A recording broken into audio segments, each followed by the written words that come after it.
Most people lose the war before they say a single word. They explain, they defend, they justify, and every time they do, they hand their power to someone else. There is an old discipline for this. The Stoics knew it. The manipulators know it too. Only one of them uses it with a clean conscience. It's called strategic silence. And once you understand it, you will never beg for approval again. Here is the first truth. Silence is not weakness.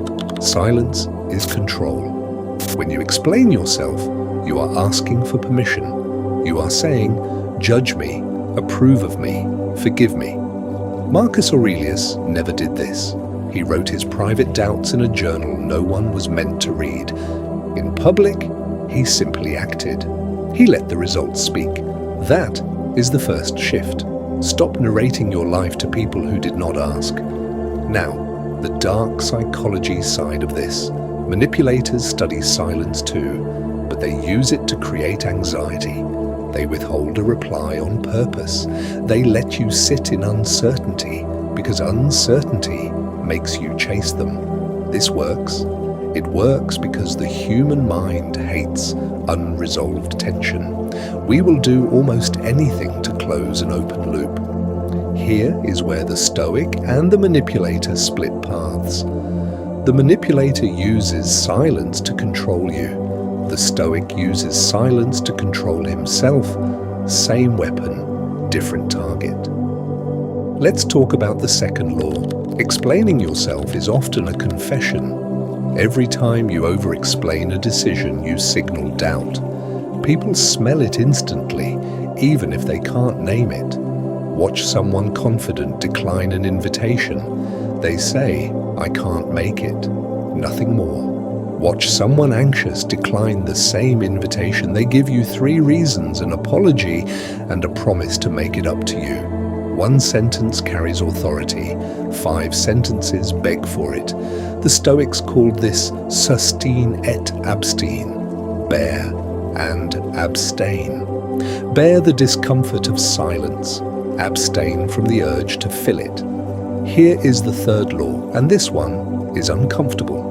People will try to provoke a reaction out of you, an insult, an accusation, a guilt trip disguised as a question. The untrained mind answers immediately. It defends. It escalates. The trained mind pauses, just for a moment, and in that pause, something happens. The other person's power evaporates. Epictetus said it plainly. No one can hurt you without your consent. A provocation only lands if you catch it and hold it. Let it pass through you instead. This is not passivity. This is the highest form of control there is. Now, how do you actually use this? 3 moves. 1. When you feel the urge to over-explain a decision, stop at 1 sentence. Just 1. Let the silence after it do the rest. 2.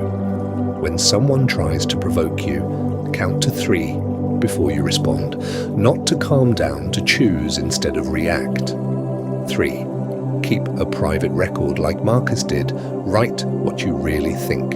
Say almost none of it out loud. Your inner world stays yours. That is where your power actually lives. Here is the part most people miss.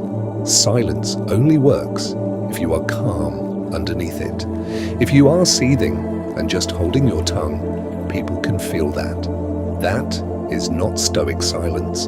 That is suppressed rage waiting to leak out. Real silence comes from a place that no longer needs the argument.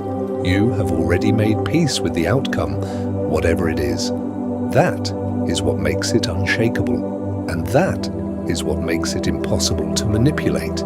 The people who seem powerful are rarely the loudest in the room.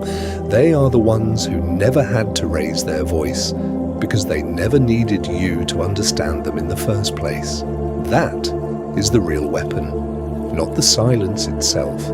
The peace that makes the silence possible. If this shifted something in you, subscribe. There is a lot more like this coming, the kind of thinking most people never get taught, and the kind you won't find anywhere else. Stay quiet, stay sharp. I'll see you in the next one.